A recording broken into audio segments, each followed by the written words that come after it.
सद्गुरु अमृतानाथ जी महाराज स्वामी आदी करून आपल्या परंपरेतले सर्व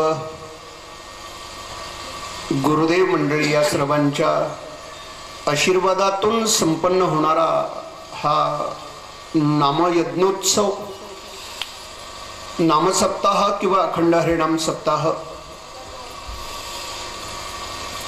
उद्या मूर्ती प्राणप्रतिष्ठा स्थापनेचा दिवस आहे, सोहळा आहे। आज सकाळपासून या कार्यक्रमाला प्रारंभ झालेला आहे। दिवसभराच्या विविध धार्मिक कार्यक्रमामध्ये प्रस्तुत प्राप्त प्रसंगी या ठिकाणी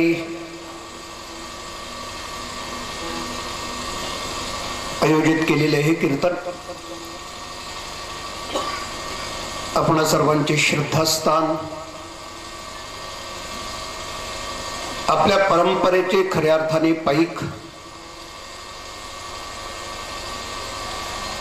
परमार्थिक परम स्नेहादरणीय एकनाथजी महाराज बाडेकर, बाईक महाराज, कडू महाराज ही सगळी आपल्या परंपरेतली मंडळी, या आदरणीय मंडळींनी या कीर्तनाचं आयोजन आपण सर्वांच्या वतीनं माझ्यापर्यंत आणून पोहोचवले।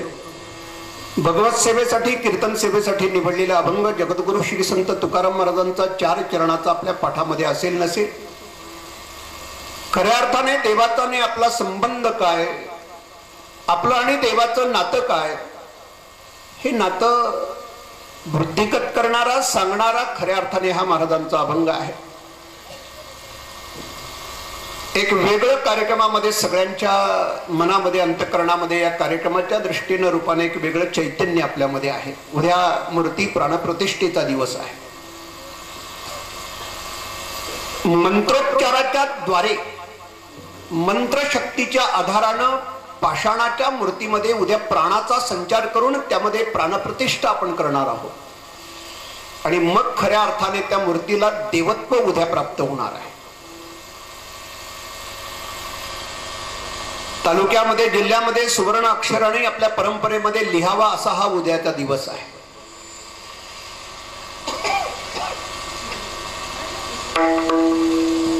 याही पाषाणाच्या मूर्तीमध्ये आपल्या सद्गुरूंच्या कृपेनं मंत्रशक्तीच्या द्वारे याच्यामध्ये देवत्व निर्माण करावं, ही एक संधी उद्या आहे।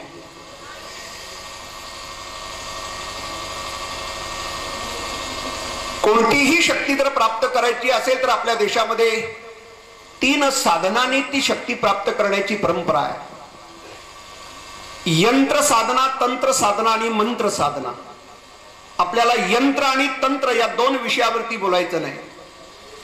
मंत्र या शब्दाचा अर्थ असा आहे, मननात त्रायते तस्मात इति मंत्रहा, ज्याचं मनन केल्यानंतर जो आपल्याला तारतो, म्हणून अनुग्रह या शब्दाचा अर्थ असा आहे, अनु म्हणजे पश्चात आणि ग्रह म्हणजे ग्रहण करणं। आपल्यामध्ये असणारी आध्यात्मिक शक्ती दुसऱ्यामध्ये ओतण्याची, संचरित करण्याची शक्ती, सामर्थ्य ज्या व्यक्तीकडे, त्या व्यक्तिमत्वाला आपण सद्गुरू म्हणतो। अशा एखाद्या विभूतीकडून मंत्रशक्तीच्या द्वारे याही पाषाणावरती मंत्राचा संचार होऊ द्या, खऱ्या अर्थाने प्राणप्रतिष्ठा झाली असं आपल्याला म्हणता येईल। विठ्ठला विठ्ठल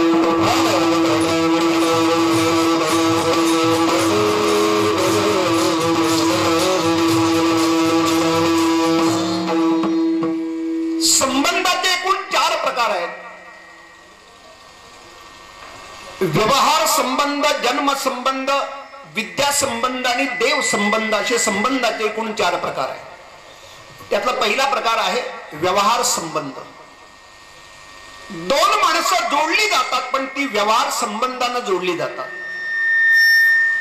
शक्यतो व्यवहार संबंधानं जोडलेली माणसं जास्त काळ टिकत नाही, राहत नाही।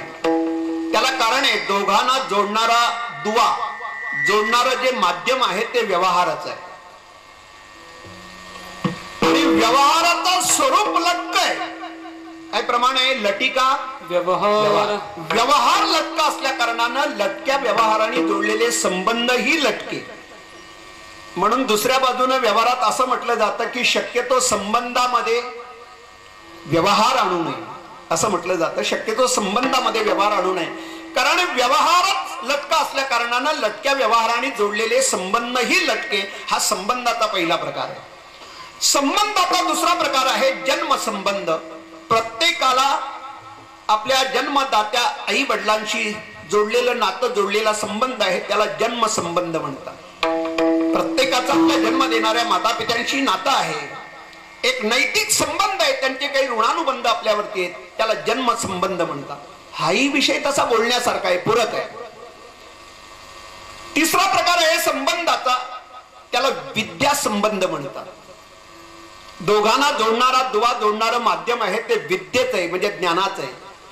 ज्ञानाने किंवा विद्येने जोडलेले संबंध आहे हे कधीही नाश पावत नाही, ते अशाश्वत असतात, टिकतात. त्याला कारण आहे दोघांना जोडणारा जो दुवा आहे, जोडणारं माध्यम आहे ते विद्येच आहे. विद्या धन, विद्या माध्यम हे श्रेष्ठ असल्या कारणानं ते नातंही श्रेष्ठ आहे. विठ्ठल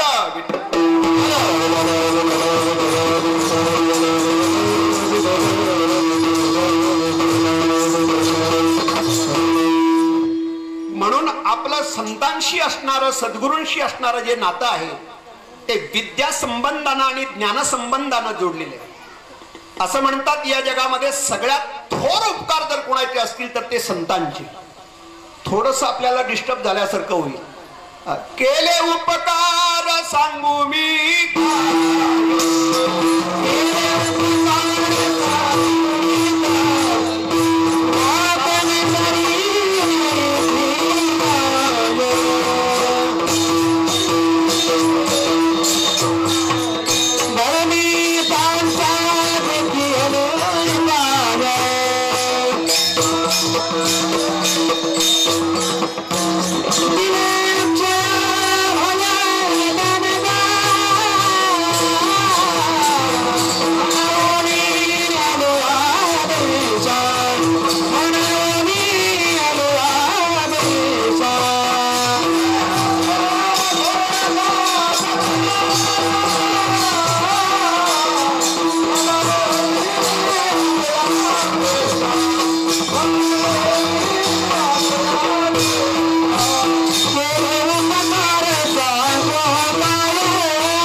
जन्म देणारे आई वडील देखील एवढे अगणित उपकार आपल्यावरती करू शकत नाही, एवढे संतांचे आपल्यावरती उपकार आहेत.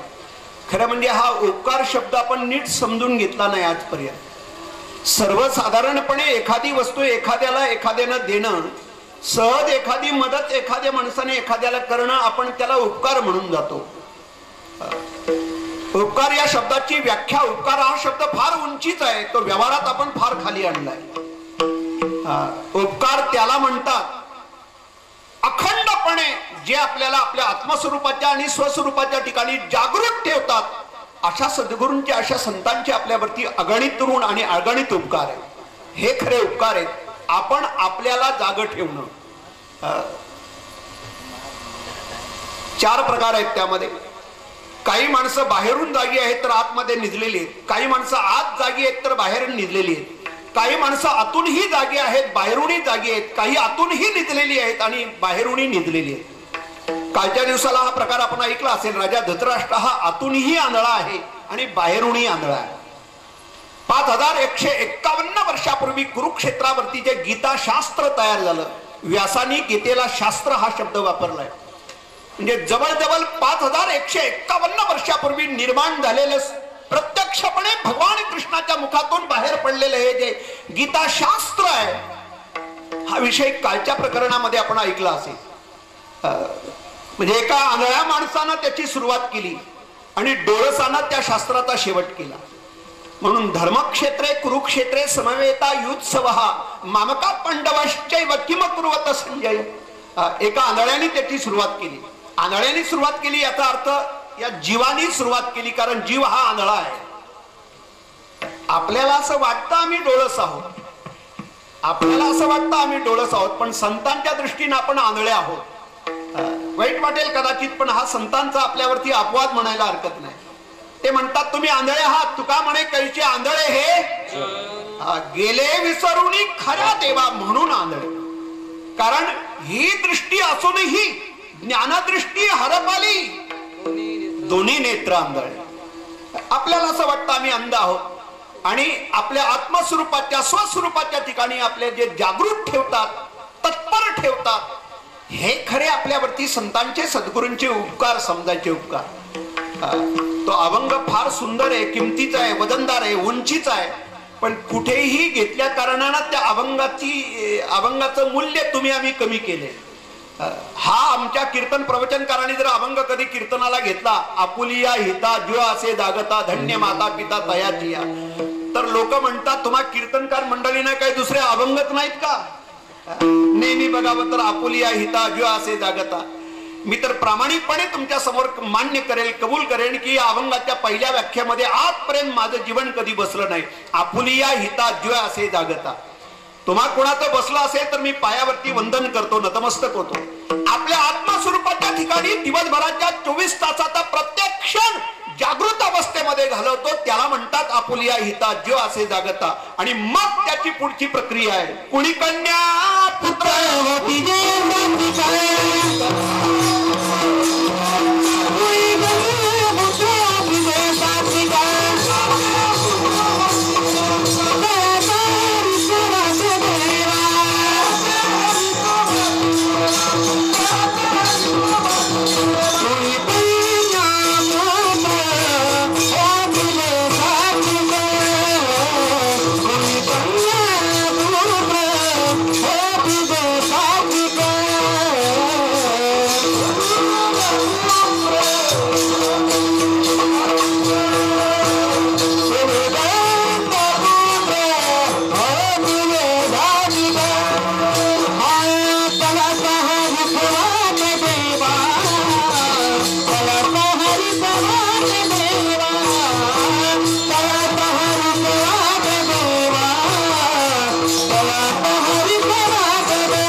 विषयावरती, या मुद्द्यावरती आपल्याशी बोलतो. महात्म्यांचे संतांचे आपल्यावरती उपकार आपल्या आत्मस्वरूपाच्या स्वस्वरूपाच्या ठिकाणी जे आपल्याला जागे ठेवतात, तत्पर ठेवतात, जागृत ठेवतात, कर्तव्यदक्ष ठेवतात, हे खरे संतांचे आपल्यावरती उपकार आहेत. उपकार लक्षात आलं. या जगामध्ये महात्म्यांच्याकडे संतांच्याकडे असणारी जी दौलत आहे, जे वैभव आहे, जे धन आहे, जी संपत्ती, या विश्वामध्ये एवढी मोठी संपत्ती बाकी कोणाकडे नाही. म्हणून फार प्राचीन काळापासून आपल्या देशामध्ये महात्म्यांना संतुष्ट करण्याची परंपरा आपल्या देशामध्ये. मी काय म्हटलं लक्षात आलं? राजाधिराज मंडळी प्रत्येक साधूला महात्म्यांना संतुष्ट ठेवत असत. त्याला कारण आहे, महात्म्यांच्याकडे असणारं धन, त्यांच्याकडे असणारी संपत्ती आम्हाला प्राप्त व्हावी. तुमच्या आमच्याकडे जे धन आहे, हे धन कदाचित महात्म्यांच्याकडे नसेल. त्यांच्याकडे दोन प्रकारचं धन असतं, एक आशीर्वाद आणि एक कृपा. जगाच्या बाजारामध्ये ही दौलत कितीही जरी आपण फिरलात, वावरलात, तरी ती बाजारामध्ये उपलब्ध नाही. कधी एखाद्या किराणा दुकानामध्ये, कधी एखाद्या मेडिकल स्टोअर मध्ये, कधी एखाद्या जनरल स्टोअर मध्ये गेलात तर त्या वाण्याकडे, दुकानदाराकडे मागा, किलो 2 किलो उपकार दे, किलो 2 किलो आशीर्वाद दे, कृपा दे, नाही मिळणार.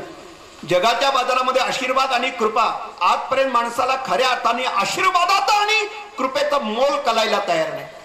आशीर्वाद आणि कृपा हा फार कॉस्टली, महागडा विषय आहे.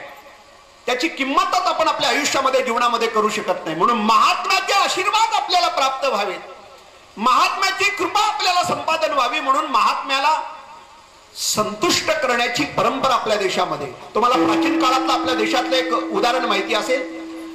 एक रौक्य नावाचे संत, यांची कृपा त्यांचे आशीर्वाद आपल्याला मिळावेत म्हणून जानश्रुती राजानं रौक्य मुनींना त्यावेळेला 5 बैलगाड्या भरून संपत्ती, दागदागिने आणि धन त्यांना संतुष्ट करण्यासाठी पाठवले होते. कारण महात्म्यांचे आशीर्वाद जर आपल्याला मिळाले तर आपल्या आयुष्यामध्ये आपल्याला काही कमी पडणार नाही. त्यावेळेची संपत्ती हे त्यावेळेचं धन आहे. बैलगाड्या रथ भरून धन दौलत पाठवण्याची परंपरा असायची. आताची दौलत पाठवायला एवढ्या बैलगाड्या आणि एवढं धन म्हणजे एवढ्या बैलगाड्या आणि एवढे रथ पाठवण्याची गरज नसते आताचं धन पाठवायला. मला वाटतंय आताची संपत्ती पाठवायला एवढासा कागद असतो, तो खिशात कुठल्याही कप्प्यात बसतो. एक 5-10 लाखाचा 5-10 कोटीचा चेक दिला की काम झालं. सध्याची दौलत अशा पद्धतीनं दिली जाते. पण त्या काळामध्ये एखाद्या महात्म्याला जर संतुष्ट करायचं असेल म्हणून तर स्वतंत्र महाराष्ट्रामध्ये मराठ्यांचं राज्य निर्माण करण्यासाठी एका महात्म्याचे आशीर्वाद आपल्या पाठीशी पाहिजेत. म्हणून छत्रपती शिवाजी महाराजांना नजराणा पाठवला. त्याचं कारण हे विठ्ठल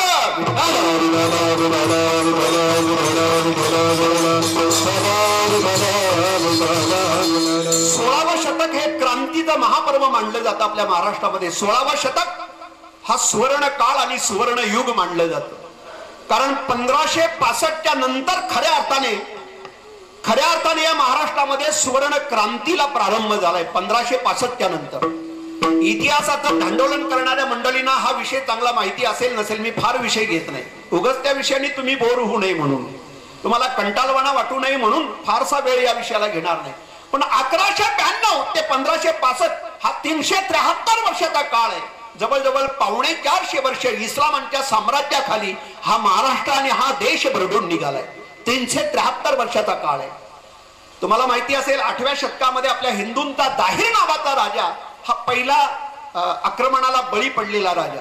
त्याच्यानंतर गजनीच्या मोहम्मदानं आपल्यावरती 17 वेळा स्वारी केली. यानं पहिलं जर पाऊल कुठं टाकलं असेल तर ते सौराष्ट्रावरती, सोमनाथावरती पहिलं पाऊल टाकलं. त्यांनी दुसरं पाऊल टाकलं ते घृष्णेश्वरावरती, वेरूळच्या घृष्णेश्वरावरती दुसरं पाऊल टाकलं. त्यावेळेला घृष्णेश्वराची जहागिरी बाबाजी भोसल्यांच्या 2 लेकांच्याकडे ही जहागिरी होती. मालोजीराव भोसले आणि शहाजीराव भोसले या 2 लेकरांच्याकडे ही घृष्णेश्वराची जहागिरी होती. 17 वेळा स्वारी केली. त्याच्याही पुढे सांगू का?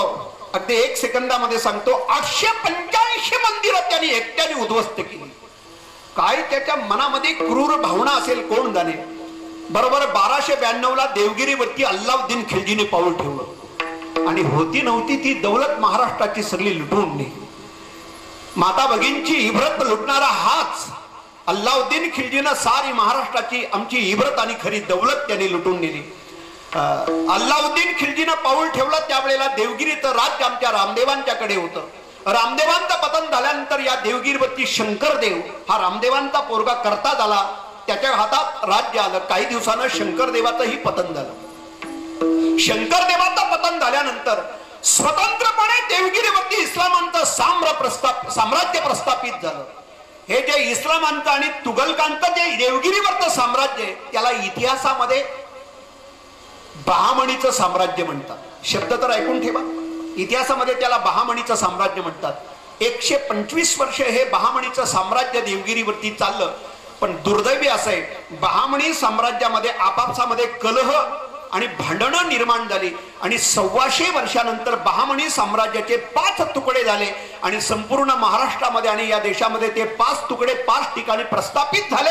यात 5 शाह्या, निजामशाही, बादशाही, आदिलशाही, कुतुबशाही या 5 शाह्या बहामणी साम्राज्याचे 5 स्वतंत्रपणे तुकडे म्हणून झाले. मी 11व्या शतकापासून 1192 ते 1565 पर्यंत आपला हा सारा प्रवास आपल्यापर्यंत ठेवून मांडला. या 373 वर्षामध्ये साऱ्या महाराष्ट्रामध्ये अक्षरशः अशी परिस्थिती निर्माण झाली.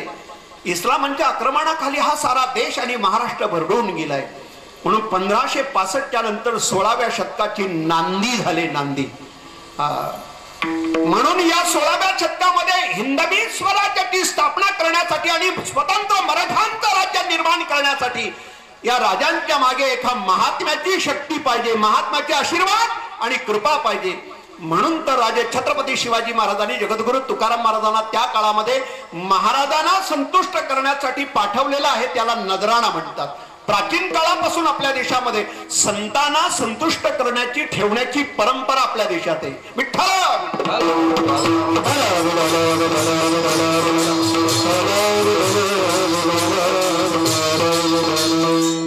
या जगामध्ये महात्म्यांच्याकडे जे सामर्थ्य आहे, बळ आहे, शक्ती आहे, संपत्ती आहे, दौलत आहे, धन आहे, ते आशीर्वादाचं आणि कृपेचं धन आहे.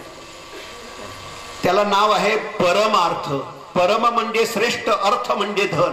सर्वश्रेष्ठ दौलत आणि सर्वश्रेष्ठ धन जर या जगामध्ये कोणतं असेल तर ते आशीर्वादाचं आणि कृपेचं. घरातलं एखादं लेकरू परीक्षेचा पेपर लिहायला जाताना कुठल्या तरी थोरा मोठ्यांच्या पायावरती वागतो, लवतो, डोकं ठेवतो आणि मग पेपर लिहायला जातो. घरातला एखादा शहाणा सुरता 4 बुक शिकलेला पोरगा त्याला सांगतो, काय रे पेपर लिहायला चाललास, आई वडिलांच्या पायावरती डोकं ठेवून चाललास, तुझे वडील आणि तुझी आई काय तुझा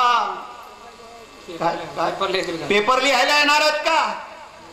4 बुक शिकलेला शहाणा सुरता पोरगा त्याला शहाणपणा शिकवतो, आई वडील काय तुझे पेपर लिहायला येणार आहेत का? हे काय त्याला माहिती नाही का? त्यालाही कळतंय माझे पेपर लिहायला यातला कोणी येणार नाही, मलाच लिहावं लागणार आहे.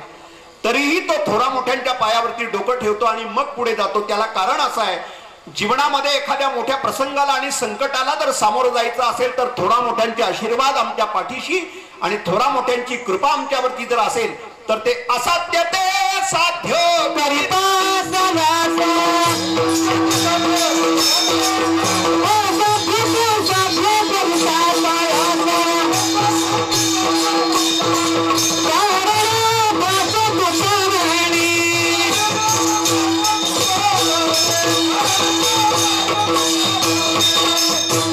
असाध्य ते साध्य करिता सायाचं कारण अभ्यास तुका म्हणे. असाध्य गोष्ट ही आपल्याला साध्य करता येते. म्हणून महात्म्यांशी, संतांशी, सद्गुरूंशी जे आपलं नातं आहे त्याला विद्या संबंध म्हणतात. स्नानाला जाताना माझ्या सद्गुरूंनी माझ्या मस्तकावरती हात ठेवला, त्यावेळेला तुकाराम महाराजांचं वय 24 होतं. 10 जानेवारी 1633 ला बरोबर गुरुवार आला होता आणि माघशुद्ध दशमी होती. त्याच दिवशी लावणिया हात कुरवारीला माथा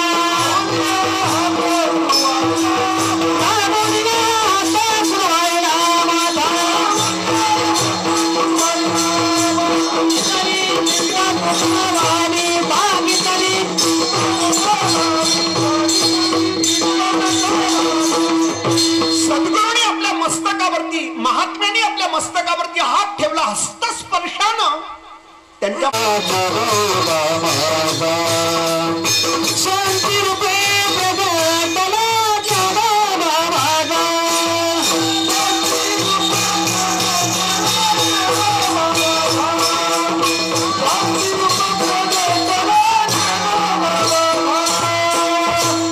रेडा वेद बोलू लागला. शक्तिपात करता येते. असे 4 प्रकार आहेत, दृष्टीनी, ध्यानानी आणि शब्दानी. एखाद्या ज्येष्ठ आणि श्रेष्ठ अधिकारी पुरुषानं नुसतं सहज जरी म्हटलं तुझं कल्याण होईल तर एखाद्या व्यक्तीचं कल्याण होऊ शकतं. एवढं सामर्थ्य त्या शब्दामध्ये. लक्षात आलं? एखाद्या महात्म्याची दृष्टादृष्ट जरी झाली तरी पण कृपा दृष्टीने निहालिले आणि आपुल्या पदी एवढं सामर्थ्य त्या महात्म्याच्या दृष्टीमध्ये असतं. तुम्हाला मान्य होईल का न होईल पण दर्शनाची एक पद्धत आहे. मगाशी सहज एका सेकंदामध्ये पूज्य वाडेकर बाबांचा आणि आमचं सहज बोलता बोलता विषय झाला. मी सहज त्यांच्या पायाला स्पर्श करत होतो. ते म्हणतात आपलं दर्शन झालं मगाशी, दृष्टादृष्टीतून दर्शन झालं. तुम्हाला मान्य होत असेल तर बघा. मला एका चांगल्या माणसाने म्हटलं, अहो कीर्तन मंडपात बसून ऐकण्यापेक्षा बाहेर कीर्तन ऐकायला खूप चांगलं वाटतं, क्लिअर ऐकायला मिळतं, शब्द शब्द अक्षर ना अक्षर ऐकायला मिळतं. कीर्तन बाहेर चांगलं ऐकता येतं. मी म्हटलं हा निर्णय सगळ्यांनी घेऊ नका, नाहीतर कीर्तनकारांची डिपॉझिट जप्त होईल. हा निर्णय सगळ्यांनी घेऊन चालणार नाही.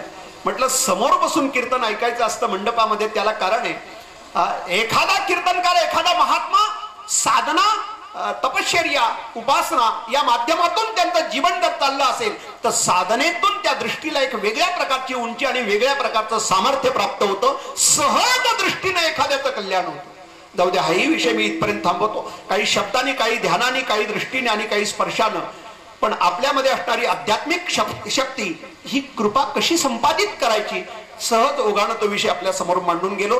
गुरु शिष्यांची संतांशी असणारं जे आपलं नातं आहे त्याला मी तिसरा प्रकार सांगतोय, संबंधाचा. विद्या संबंध आणि ज्ञान संबंध. संबंधाचा चौथा प्रकार आहे देव संबंध. 4 प्रकार आहे संबंधाचे. एक व्यवहार संबंध, जन्म संबंध, विद्या संबंध आणि चौथा प्रकार आहे देव संबंध. या जगामध्ये प्रत्येक जीवाचा, माणसाचा देवाशी असणारा संबंध आहे, देवाशी असणारं नातं आहे. ते किती जवळचं आहे अगदी सहज सोप्या भाषेमध्ये आपल्याला सांगून जातो. वेळ आली तर माणूस आपल्या आई विना जगू शकतो, बापा विना जगू शकतो. तशीच वेळ आली तर माणूस अन्ना विना देखील काही तास, काही दिवस जगू शकतो. अगदीच पाहिलं तर पाण्याविना देखील काही दिवस आणि काही तास माणूस जगू शकतो. सगळ्या विना माणूस जगू शकतो, पण तो देवाविना एक क्षणभर जगू शकत नाही. त्याला दृष्टांत दिलाय तुकाराम महाराजांनी, जीवना वेगळी मासोळी तैसा तुका. पाण्याला जीवन म्हणतात, त्याला कारण आहे. त्या पाण्यातून मासोळी जर बाजूला काढली तर किती दिवसानं, किती वर्षानं, किती महिन्यांनी नाही, एका क्षणामध्ये ती तडफडून तडफडून प्राण सोडते. कारण त्या मासोळीचं पाणी हे जीवन आहे, जीवन. जसं मासोळीचं पाणी हे जीवन आहे, तसं ईश्वरी सत्ता हे आमचं जीवन आहे, जीवन. त्याच्या विना एक क्षणभर देखील आम्ही राहू शकत नाही. एवढा देवाचा आणि आपला नैतिक संबंध आहे. तो संबंध फक्त जगद्गुरु तुकाराम महाराजांना आपल्या समोर मांडायचा आहे असं म्हणण्यापेक्षा कळून द्यायचंय. तो संबंध वृत्तिगत करायचा आहे हे महाराज अभंगाच्या पहिल्या चरणामध्ये दाखवून देत आहे.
संबंधे विश्वची सोय रे.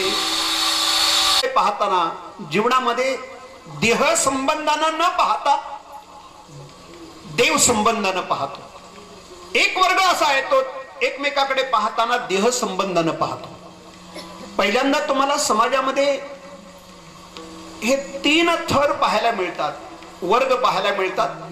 समाजातला एक वर्ग असा आहे आयुष्यभर साधारण जीवन जगतो. दुसरा वर्ग असा आहे तो सर्वसाधारण जीवन जगतो. आणि तिसरा वर्ग असा आहे तो असाधारण जीवन जगतो. या समाजामध्ये एक साधारण जीवन जगणारा वर्ग आहे. त्याला बाह्य जगताशी काही संबंध नसतो. आपला घर, आपला प्रपंच, पत्नी, मुलं, 4 भिंतीच्या पलीकडे त्याला काय चाललंय माहिती नसतं. खरं म्हणजे माणूस म्हणून जन्माला आलाय म्हणून आलाय, बाकी त्याला जगाशी काही घेणं देणं नाही. एवढंच त्याचं जीवन असतं. आपला प्रपंच, आपला संसार, आपली नोकरी, आपलं घर, ह्याच्यापेक्षा त्याचं जीवन दुसरं काही नाही. त्याला ज्ञानेश्वर महाराजांनी दृष्टांत दिलाय. उंबराची या कीटका नव्हे ऐसे ब्रह्मांड देखा. उंबरातली जी कीटकं असतात ना, ती उंबराला ब्रह्मांड म्हणतात. म्हणजे डबक्यामध्ये राहणाऱ्या बेडकाला असं वाटतं डबकं म्हणजे जग. या समाजातला एक वर्ग असा आहे साधारण जीवन जगतोय. तुम्हाला राग येणार नसेल तर पुढचं एक वाक्य सांगतो. माणसं म्हणून सगळीच जन्माला आलीत, पण सगळीच माणसांच्या व्याख्येत बसतात असं नाही म्हणता येणार. माझं बोलणं लक्षात आलं? काय झालं, समुद्रामध्ये एक मालाची वाहतूक करणारं जहाज हे समुद्रामध्ये काही दिवसासाठी गेलं आणि जेवढे दिवस समुद्रामध्ये हे जहाज जाताना तेवढे दिवस समुद्रामध्ये पुरेल एवढी सामुग्री त्यांना बरोबर न्यावी लागते. मग जेवणाची असेल, पिण्याचं पाणी असेल, एवढं सामुग्री त्यांना बरोबर न्यावी लागते. मालाची वाहतूक करणारं जहाज एक समुद्रामध्ये गेलं. 10-15 दिवस झाले आणि 10-15 दिवस झाल्यानंतर त्या जहाजातलं पिण्याचं पाणी संपलं आणि पिण्याचं पाणी संपल्यानंतर सगळे कर्मचारी, सगळे खलाशी त्या जहाजाचा जो कप्तान आहे त्याच्याकडे तक्रार घेऊन आले.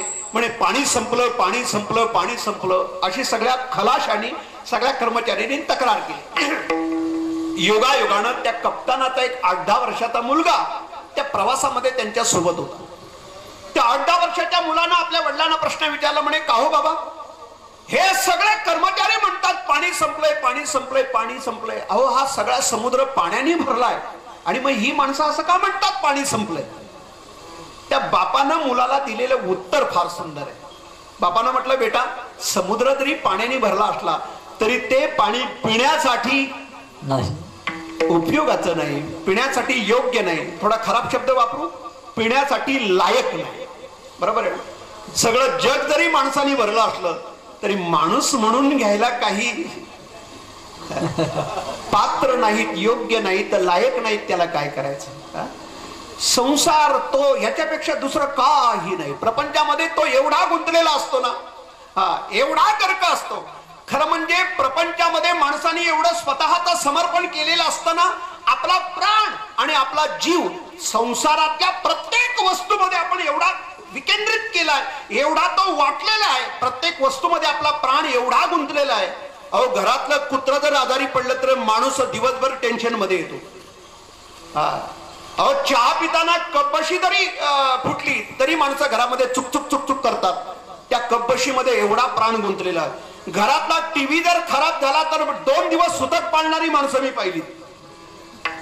घरातल्या प्रत्येक, संसारातल्या प्रत्येक वस्तूमध्ये माणसाचा प्राण हा एवढा गुंतलेला आहे, एवढा समर्पित केलेला आहे की अक्षरशः संसार म्हणजे संपूर्ण त्यांनी वाहून घेतलेला आहे, समर्पण केलेलं आहे. आता फक्त लोक बोलतात म्हणून तो बोलतोय. तुका म्हणे प्राण करा देवासी अर्पण. राहिलंय कुठं तुझ्याकडे देवाकडे प्राण अर्पण करायला? राहिलाय कुठं?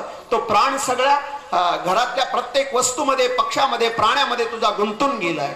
प्राणाचं असं वाटणी झाले, जीवाची वाटणी झाली आहे का आपल्याकडे शिल्लक? सांगा ना. एका स्टँडवरून, एका मार्केटमधून नवरा बायको रस्त्याने एक भली मोठी ओझ्याची पिशवी घेऊन येताना मी पाहिलं. भाजीपाल्यानं, किराण्याच्या सामानानं ती पिशवी अशी गच्च भरली होती.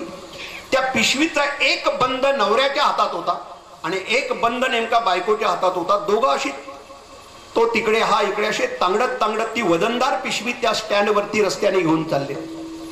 मी म्हटलं, प्रपंचाची गंमत याला म्हणतात. त्या दिवशी मला कळलं की पिशवीला 2 बंद का ठेवतात.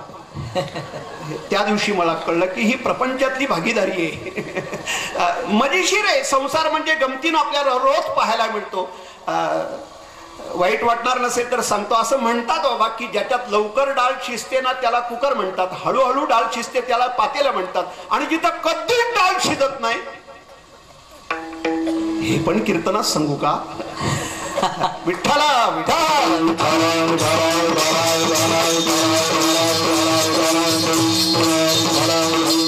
या समाजामध्ये एक साधारण वर्ग असा आहे, तो त्याने प्रपंचामध्ये तो एवढा गुंतलाय, बस प्रपंच, संसार, घर दार, पत्नी, मुलं याच्यापेक्षा त्याचं जीवन नाही. एक त्याच्याही पेक्षा बऱ्यापैकी वर्ग आहे, सर्वसाधारण वर्ग आहे.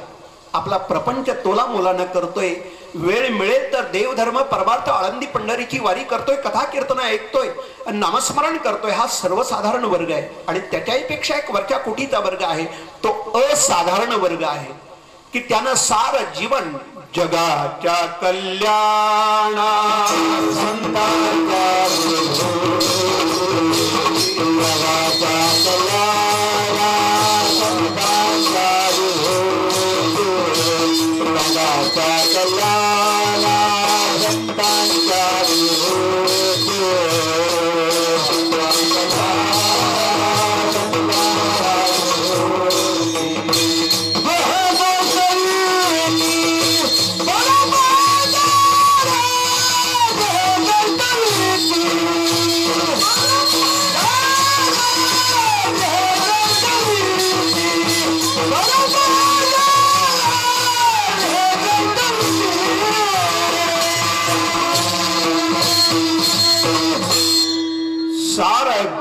फक्त जगत कल्याणासाठी वेचलेलं असतं. सज्जन हो, हे क्षेत्र पुण्य पावन आहे. इथला मातीचा कण ना कण पवित्र आहे. त्याला कारण आहे, फार थोरा मोठ्यांच्या ऋषीमुनींच्या पदस्पर्शानं पावन झालेले हे क्षेत्र आहे. आपण खरं म्हणजे सद्भाग्यवान आहात की या मातीचा रजकण आपल्या अंगाला स्पर्श होतोय, आपल्या कपाळाला, आपल्या मस्तकाला लागतोय. असे पुण्य पावन क्षेत्रामध्ये, अशा भूमीमध्ये आपण वास्तव्य करताय. शेकडो वर्षापूर्वी याच भूमीमध्ये फार महात्म्यांचं, थोरा मोठ्यांचं वास्तव्य, त्यांच्या वास्तव्यानं पुनित झालेली ही भूमी आहे. हे आपलं सद्भाग्य समजायचं. असा एक वर्ग या समाजामध्ये आहे की त्यानं सारं जीवन हे जगत कल्याणासाठी आणि जगाच्या कल्याणासाठी, जीवांच्या उद्धारासाठी वेचलेलं असतं. स्वतःच्या प्रपंचावरती शून्य ठेवायचं आणि जगत कल्याणासाठी आपलं आयुष्य वेचायचं, असा एक वर्ग आहे. त्याला सामाजिक समष्टीचा वर्ग म्हणतात. थोडा शब्द आपल्याला उंचीचा वाटेल. व्यक्तिगत उत्थानाचा विचार करणारा एक वर्ग आहे. व्यक्तिगत हिताचा आणि व्यक्तिगत उत्थानाचा विचार करणारा आहे. जगाचं काही हो, पहिल्यांदा आमचं भरायला पाहिजे. आपल्या स्वतःच्या व्यक्तिगत उत्थानाचा विचार करणारा, व्यक्तिगत समष्टीचा विचार करणारा एक वर्ग आहे आणि एक सामाजिक समष्टीचा विचार करणारा एक वर्ग आहे. असा एक वर्ग समाजामध्ये आहे. म्हणून तर अशा वर्गाला जगद्गुरु तुकाराम महाराज धन्य म्हणतात. धन्य ते संसारी दयावंत जे अंतरी, येथे उपकारासाठी, म्हणजे जगत कल्याणासाठी. येथे म्हणजे पुगाव मध्ये एवढा मर्यादित येथे शब्द नाही. येथे म्हणजे या मनुष्य देहाला ते नाममात्र आले. या मनुष्य देहाला ते फक्त उपकार करायलाच आले, जगाच्या हितासाठी, कल्याणासाठीच आले. विठ्ठल विठ्ठल.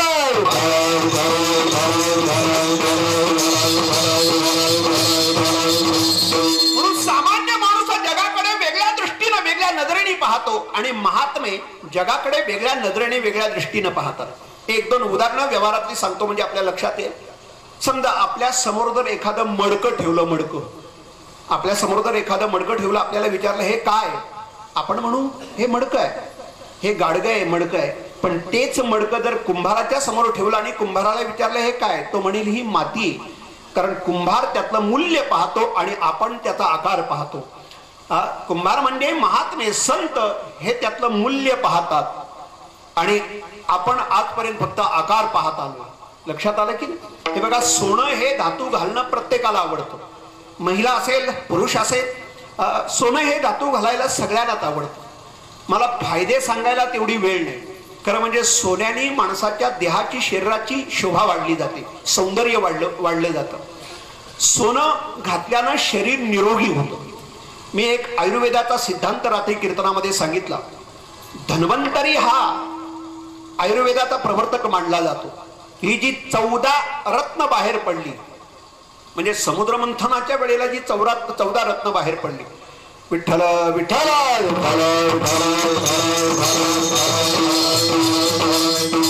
तुकाराम महाराजांच्या एका प्रमाणावरती तो विषय आला होता की महिला आपल्या पतीचं सौभाग्य असेल, अलंकार असेल, त्याला काय मणिमंगळसूत्र असेल, तर ते साडीच्या डेटच्या वरती काढून ते मिरवतात.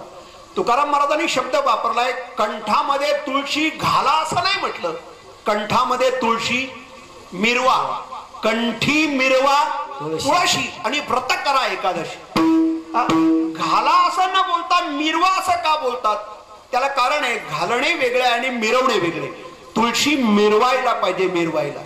बऱ्याचशा जणांच्या गळ्यातली माळ अशी असते की असं वाटतं दुर्बीण घेऊन बघावं की काय, एवढी बारीक, एवढी लहान असते की असं वाटतं दुर्बीण घेऊन बघितल्यानंतर असं वाटतं खरंच तुळशी माळ आहे.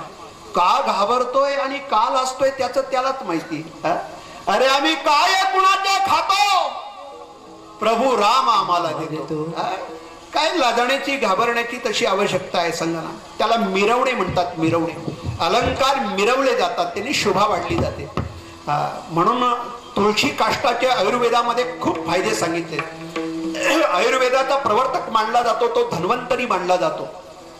हा पहिला धन्वंतरी आहे. त्याने आयुर्वेदाचा एक शरीर चिकित्सा ग्रंथ नावाचा एक पहिला ग्रंथ त्या धन्वंतरीनं प्रकाशित केला, तो ग्रंथ निर्माण केला. हा पहिला धन्वंतरी 14 रत्नांच्या बरोबर बाहेर पडला समुद्र मंथनाच्या वेळेला.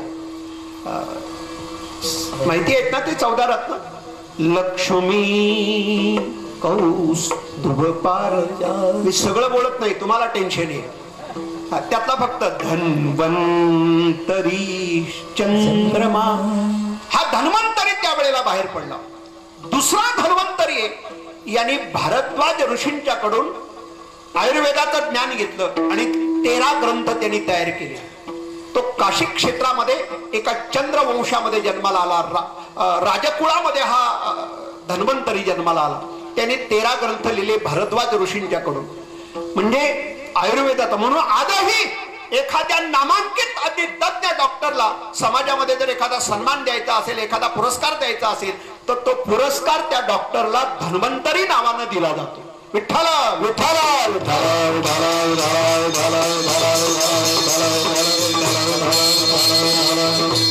जाऊ द्या, फारसा तो पुढे विषय जाईल. मी मिरवणे सुवर्ण हे गळ्यामध्ये मिरवलं जातं. महिला मुद्दा म्हणून त्या मिरवतात. बरेचसे गुण आहेत सोन्याच्या अंगी. शोभा वाढली जाते, शरीर निरोगी राहतं सोन्याने. सगळे फायदे सांगायला आपल्याकडे पुरेशी वेळ नाही. मी हा विषय इथपर्यंत थांबवतोय. सोनं घालणं सगळ्यांनाच आवडतं ना. माझा दावा असा आहे, सोनं घालणं जर सगळ्यांना आवडतं तर 10 तोळ्याचा 20 तोळ्याचा बिस्किट घ्यायचा, दोरीमध्ये बांधायचा, नाख्या दिवसभर गळ्यात घालायचा. बिघडलं कुठं? गळ्यात काय घालायचंय? गळ्यात काय घालायचंय? सोनं घालायचंय. सोनं तर गळ्यात घालायचंय. त्या 10-15 तोळ्याचा बिस्किट घ्यायचा, दोरीत सुतळीमध्ये बांधायचा आणि 1-2-4 दिवस गळ्यात नुसता घालून ठेवायचा. बिघडला कुठं? नाही चालत ते आपल्याला. का? सोनं हे अलंकारात उतरल्याशिवाय ते माणसाला शोभा देत नाही. विद्वत्ता ही विद्वान माणसाच्या विनयामध्ये उतरल्याशिवाय, सुसंस्कारात उतरल्याशिवाय ती विद्वान माणसाला विद्वत्ता शोभून दिसत नाही. विठ्ठल विठ्ठल.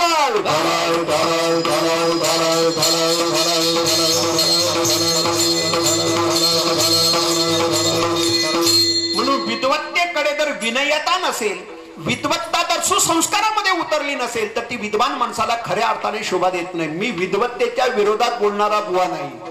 मी कमी शिकलोय म्हणून मी काही कमी दोष देतोय, कुणाला कमी लेखतोय असं नाही. बस माझा मुद्दा असा आहे, 2 नजरेने 2 दृष्टीनं. हा मी सोनं या धातूचा विषय सांगत होतो. समजा सोनं जर सोनाराच्या समोर धरलं आणि विचारलं हे काय, सोनार सांगेल हे सोनं आहे. आणि आपल्या समोर जर अलंकार धरले, सोनं धरलं, तर आपण म्हणू हे गळ्यातले आहेत, नाकातले आहेत, कानातले आहेत, पायातले आहेत. आपण त्या अलंकाराला त्या पद्धतीनं पाहतो, कारण आपण आकार पाहतोय आणि संत त्यातलं मूल्य पाहतात. हे 2 दृष्टांत दिले, मडक्याचा आणि सुवर्णाचा. ते यासाठी आयुष्यभर आपण आकार पाहत आलोय. या जातीचा, या समाजाचा, स्त्री पुरुष, लहान मोठा, उंच नीच, राव रंक, गरीब श्रीमंत, प्रतिष्ठित अप्रतिष्ठित, ही सगळी आपल्या नजरेची वर्गवारी आहे. खरं जर पाहिलं तर विष्णुमय जग वैष्णवांचा धर्म ही दृष्टी आहे, ती महात्म्याची दृष्टी आहे. कारण संत पाहताना, जगाकडे पाहताना ते देहदृष्टीनं न पाहता देवदृष्टीनं पाहतात. एकनाथ महाराजांनी गाढवाकडे पाहिलं, पण देहदृष्टीनं न पाहता आत्मदृष्टीनं पाहिलं. म्हणून एकहरी आत्मा सर्वागटी राम देहादेही ज्ञानदेवा प्रमाण आत्मा हा निदान सर्वागटी पूर्ण एक नांदे का 2 एकच नांदे. त्याच्यातला आणि माझ्यातला आत्मा सारखा आहे, एकच नांदे. ही दृष्टी त्यांची. आपल्याला वेगळेपणा वाटतो, हा वेगळा तो वेगळा. त्याला कारण आहे, आपली नजर आहे ती देहदृष्टीनं पाहणारी. नामदेव महाराजांनी कुत्र्याकडे पाहिलं आणि मग नामदेव महाराजांनी दुपारच्या जेवणाच्या वेळेला ताटातली एक रोटी घेऊन ते कुत्र असं पळायला लागलं आणि मग नामदेव महाराज ओरडून त्याला सांगतात, अरे तू या कोरड्या रोट्या कशा खाशील रे, त्यापेक्षा ही तुपाची वाटी ही घेऊन जा. नामदेव महाराज ती तुपाची वाटी घेऊन त्याच्या मागे लागले. कोण कोण? मस्त वाटतं ना ऐकायला, बोलायला बरं वाटतं ना. दुपारी आपण जेवायला बसलो आणि सहज जर चपाती किंवा पोळी रोटी जर कुत्रा घेऊन लागला तर आपण त्याच्या मागे तुपाची वाटी का कोपऱ्यातली वाटी, ही आपली जात सांगतोय हो. मी थोडासा वाईट शब्द वापरला असेल. म्हणजे मनुष्याची जात, आपली सर्वसामान्य वर्गाची जात अशी आहे. आपण काठी घेऊन लागू, कारण आपण पाहतो त्याच्याकडे देहदृष्टीनं पाहतो आणि संत पाहतात ते केवळ आत्मदृष्टीनं पाहतात. सज्जन हो, जीवदृष्टीनं, आत्मदृष्टीनं, देवदृष्टीनं जर या जगाकडे पाहिलं तर प्रत्येक माणूस हा एकमेकाचा सोयरा आहे, एकमेकाचा संबंधित आहे. देवाचा नाही आपलं एवढं नैतिक नातं आहे. खरं म्हणजे आपण देवापासून अलग आणि देवापासून वेगळे नाहीतच, आपण ईश्वराचाच अंश आहोत. काही कारणापरत्वे या देहरूपी गावाला आलो, पण आपलं दुर्दैवी आडवं आलं.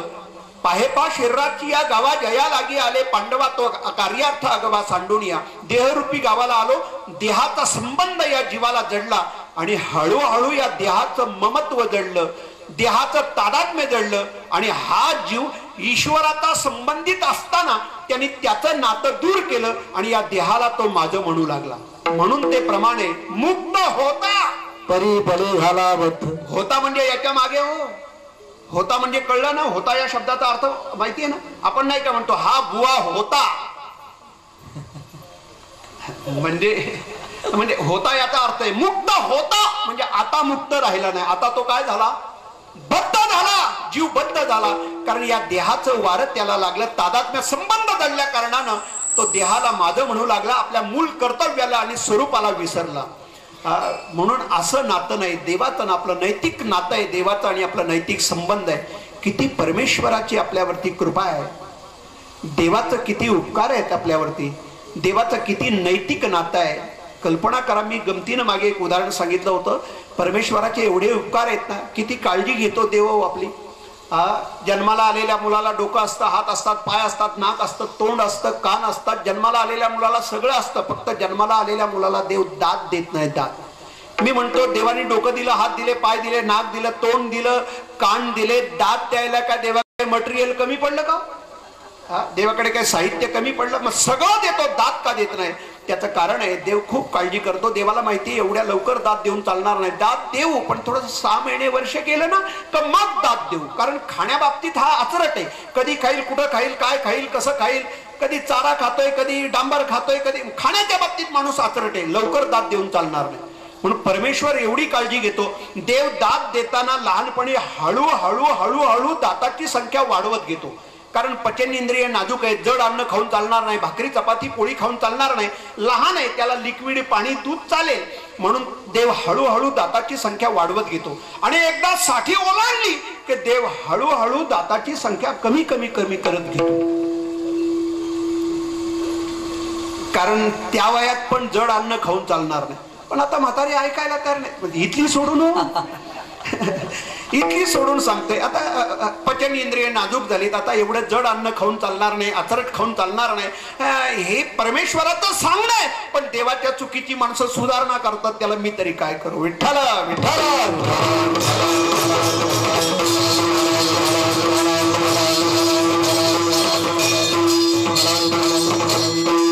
70च्या नंतर, 60-70च्या नंतरचा जो परतीचा प्रवास आहे ना, हा खडतर प्रवास आहे. खरं म्हणजे पश्चातापाशिवाय दुसरं काही नाही. फार दुःखदायक प्रवास आहे. वृद्धत्वाचा काळ, वृद्धत्व हे तसं क्लेशदायक आहे, फार दुःखदायक क्लेशदायक आहे. म्हणून त्याची तरतूद, त्याची व्यवस्था आदत करून ठेवा. म्हणजे तारुण्यात वृद्धत्वाची व्यवस्था करतो त्याला कल्पनातीत विचार म्हणतात, त्याला दूरदृष्टी म्हणतात, त्याला शहाणा माणूस म्हणतात. म्हणजे हयात असताना, जिवंत असताना मृत्यूची व्यवस्था करून ठेवतो त्याला दूरदृष्टी म्हणतात.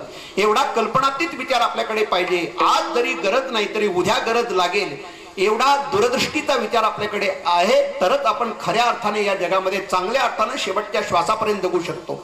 त्याला म्हणतात, याजसाठी केला होता अट्टाहास आणि शेवटीचा दिवस गोड व्हावा. शेवटचा दिवस गोड व्हावा असं वाटत असेल तर ती व्यवस्था आपल्या जीवनामध्ये आज करून ठेवा. ही तयारी आज करून ठेवा. नाहीतर 60-70च्या नंतरची जी अवस्था आहे ही तशी दुःखदायक आहे. मी वृद्ध माणसांची क्षमा मागून बोलतोय. 10 ते 15%, 20% वर्ग असा आहे, शेवटच्या क्षणापर्यंत फार मानाने जगतो, फार चांगल्या पद्धतीनं जगतो. पश्चातापाशिवाय दुसरं काही नाही. कुणाला मुलांचा पश्चाताप आहे, कुणाला व्यसनाचा पश्चाताप आहे, कुणाला प्रपंचाचा पश्चाताप आहे, कुणाला घरादाराचा पश्चाताप आहे, कुणाला एखाद्या व्याधीचा आजाराचा पश्चाताप आहे. पश्चातापाशिवाय काय वाटेल आपल्याला म्हातारपणामध्ये, सांगा ना बरं. मुलांचा पश्चाताप असेल तर त्याच्यामध्ये 2 भाग आहेत. मुलं आहेत म्हणून कुणाला पश्चाताप आहे आणि कुणाला मुलं नाहीत म्हणून पश्चाताप आहे. देवाने जर एखादा मुलबाळ दिलं नसेल तर तो आयुष्यभर देवाला दोष देतो, परमेश्वरा अरे मला एक तरी द्यायचा वंशाला नाव सांगायला. आणि एखाद्याच्या पदरी 2-4 दिली, ती जर आयुष्यभर ढुंकून बघायला तयार नसतील तर तोही देवाला हात जोडून सांगतो, देवाला मला निपुत्रित ठेवलं असतं तरी चाललं असतं, कशाला दिली ती, कशाला दिली ती. ते श्राद्ध पक्षामध्ये पितृपक्षामध्ये एक सद मार्केट मधून जाताना एक माणूस मिठाईच्या दुकानामध्ये खाऊचे पुढे घेत होता. मी म्हटलं का काय प्रकार आहे? काय नाही म्हणे, मिठाईचा पुडा घेतोय. पिशवीमध्ये मिठाईचा पुडा घेतला, सहज बोलणं झालं, तो निघून गेला, मी निघून गेलो. भाजी मार्केटमध्ये तो माणूस पुन्हा मला एका फळांच्या दुकानामध्ये 2-4 प्रकारची फळं घेताना मला दिसला.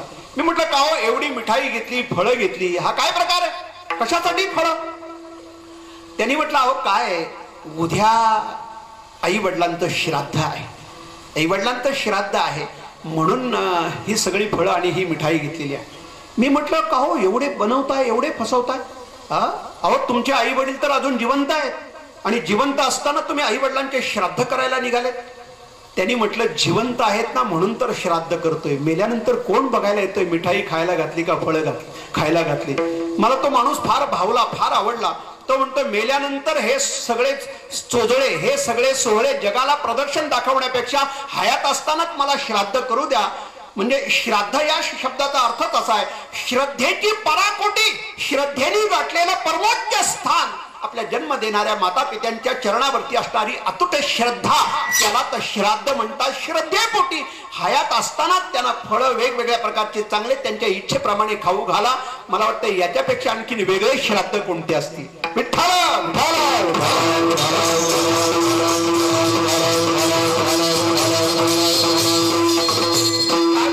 वराती मागणा सोळे मिरवण्याची सवय लागली. वेळ निघून गेल्यानंतर आम्हाला पश्चाताप करण्याची सवय लागली. आयुष्य निघून गेलं की मग आम्हाला तारुण्याची आठवण होते. अरे जीवनाची यथायोग्य किंमत, प्रत्येकाचा या जीवनाशी देवाचा काहीतरी संबंध आहे. लोक किती आगावपणाने आणि उद्धटपणाने बोलतात, काय देव आमच्यासाठी करतोय, काय त्या देवाचा आमचा संबंध आहे. अरे मेहरबानी समज, मेहरबानी समज, त्या देवाची एक क्षण देखील तो नातं तोडू शकत नाही. सप्ताहामध्ये रात्रीचं कीर्तन झालं की रात्रभर कुठल्या तरी गावाचा जागर असतो आणि रात्रभर ही मंडळी जागरण करतात, देवाचं भजन करतात. आणि उद्या सकाळी एकदा भजन करून निघाली की रस्त्याने निघाल्यानंतर वाटेत त्यांना कोणतरी विचारतं का हो रात्रभर भजन? ते म्हणतात हो, अख्ख्या रात्रभर देवाला जागवला. काय म्हणतात? अख्ख्या रात्रभर देवाला जागवला. याने देवाला जागवला का देवानी यांना जागवले? त्यांना असं वाटतं, हा त्यांचा अहंकार आहे, हा त्यांचा अहंकार आहे. आम्ही देवाला जागवलं, देवाला तुम्ही नाही जागवलं, देव तुम्हाला जागवतो, वेळेवर उठवतो. माणसं म्हणतात आम्ही सकाळी 8 वाजता उठलो. अरे पठ्ठ्या त्यांनी उठवलं, त्याच्या मनात जर आलं असताना सकाळी उठवायचंच नाही, ते पण तो करू शकतो. मेहरबानी आहे त्याची. जिथपर्यंत हयात आहोत, जिवंत आहोत, तिथपर्यंत त्याची उपकार, त्याची मेहरबानी समजायची. किती देव चांगला आहे. हे बघा, हे 2 कान 2 सख्या भावासारखे, पण कधी या कानाचं या कानाला नाही, या कानाचं या कानाला नाही. दोन्ही भाऊ असतील वेगवेगळे राहायला हरकत नाही, व्यवस्था म्हणून दोन्ही भावांनी वेगळं राहावं, पण दोघांचे विचार एक असावेत. हा कान इकडचा ऐकतो, हा कान इकडचा ऐकतो, असं कधी घडलंय का? असं कधी घडलंय का? कधी नाही. दोन्ही भाऊ वेगवेगळे जर राहिले तरी दोघांचं मत, दोघांचे विचार एक आहे. जसे हे 2 भाऊ आहेत ना, तसे हे 2 भाऊ आहेत. हा इकडचं बघतो, हा इकडचं बघतो, असं कधी घडलंय का? दोन्ही भाऊ जरी वेगवेगळे असले तरी दोघांची दृष्टी मात्र एक आहे. बघा ना या भावांचा आदर्श काय, परमेश्वराची काय कृपा आहे. हे दोन्ही भाऊ जरी वेगवेगळे असले तरी दोघांची दृष्टी, जसे हे 2 भाऊ, जसे हे 2 भाऊ, जसे हे 2 भाऊ. गुण्या गोविंदांना बिचारे वेगवेगळे राहतात, पण दोन्ही भावांना माहिती उद्या या भावाच्या शेतातलं पाणी या भावाच्या शेतात जाऊ नये, या भावाच्या शेतातलं पाणी या भावाच्या शेतात जाऊ नये, म्हणून देवानी मध्ये एक प्लास्टिकचा बांध घालून ठेवलाय. कमी जागा राहील, फायबरचा बांध घातलाय. उद्या या भावाच्या शेतात भावाभावात भांडणं नको. काय परमेश्वर काळजी घेतो आपल्याला. म्हणजे या भावाच्या शेतातलं पाणी, आता काळ सध्या तसा आहे ना, त्या आळंदीत काय झालं, वारीच्या वेळेला ती पावडर मारली ना रस्त्याला दोन्ही बाजूला, आणि मग आला शीतळ शांतीचा वारा आणि तेणे सुख झाले या शरीरात. म्हणजे आपल्या परिसरामध्ये आता सर्दी आणि खोकल्याची लागण ही साथ आली. पेपरला पण मला वाटते परवा ही बातमी आली होती. त्याला कारणच आहे, याचा उगम आळंदीतूनच आहे असं म्हणावं लागेल. मी रात्री कीर्तनामध्ये असं गमतीनं म्हटलं, दोघांना कधीच सर्दी होऊ नये. एक जेवण करणाऱ्या बाईला कधी सर्दी होऊ नये. परिणाम नको सांगू ना.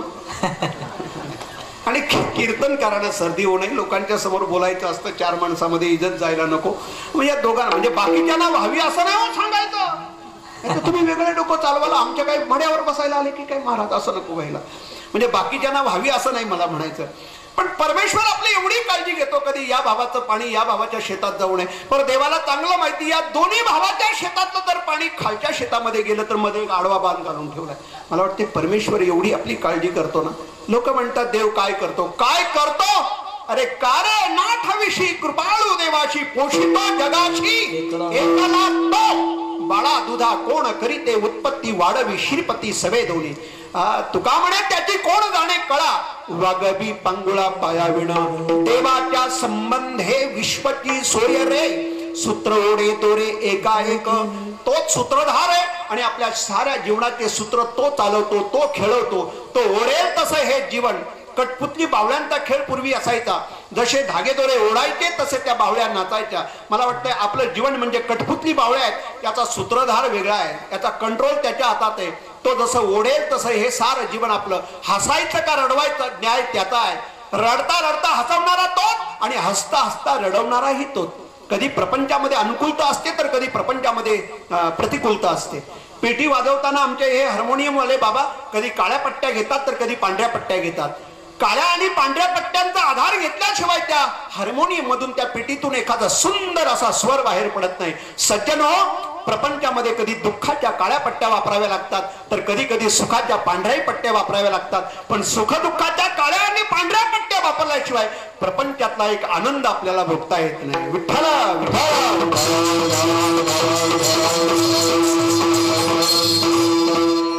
असा असणारा आपल्या जीवनाचा सूत्रधार एक या विश्वातली एक परमेश्वराची शक्ती आहे. या विश्वामध्ये बाकी सगळ्याचा नाश होईल पण या शक्तीचा कधीही नाश पावणार नाही. ती अशाश्वत आहे असं त्या शक्ती संबंधानं तुकाराम महाराज आपल्याला उद्बोधक विचारानं सांगतात दुसऱ्या चरणात.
सारिखे जीव जीवने देखे सामाबले अणिकांचे सुख दुःख उमटे अंतरी येथील इतरी तेडे न्याये.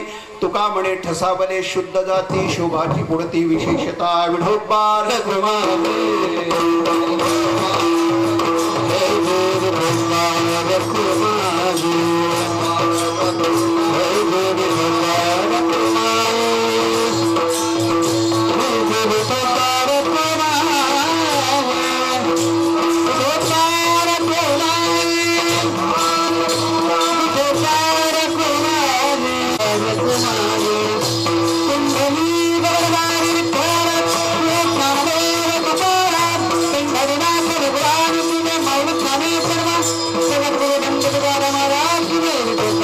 Thank you.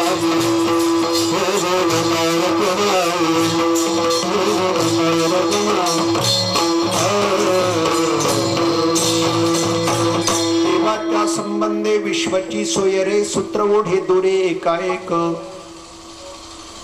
अभंगाचा विचार वेळेमध्ये बुद्धीला पेलला झेपला त्या अर्थानं आपल्या समोर मांडला. आपल्या परंपरेतील या ठिकाणी ज्येष्ठ श्रेष्ठ अधिकार संपन्न अशी कीर्तन प्रवचनकार मंडळी अधिकारी मंडळी या ठिकाणी उपस्थित आहे. मी विनम्र भावानं त्यांच्या पवित्र चरणावरती प्रणाम करतो.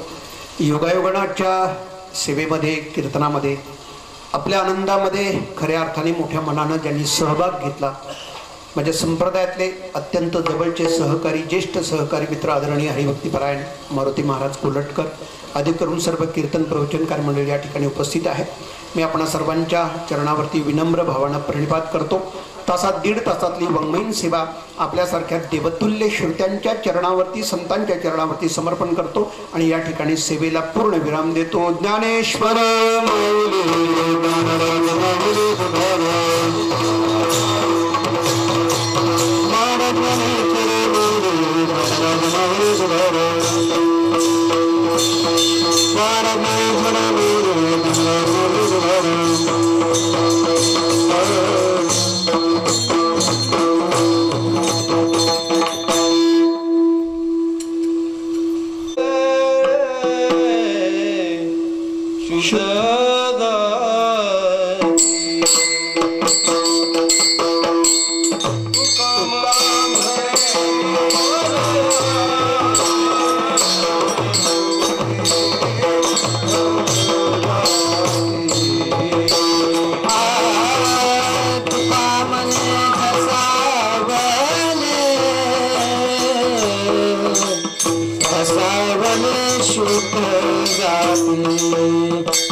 श्री नामदेव पंढरीनाथ भगवान की जय।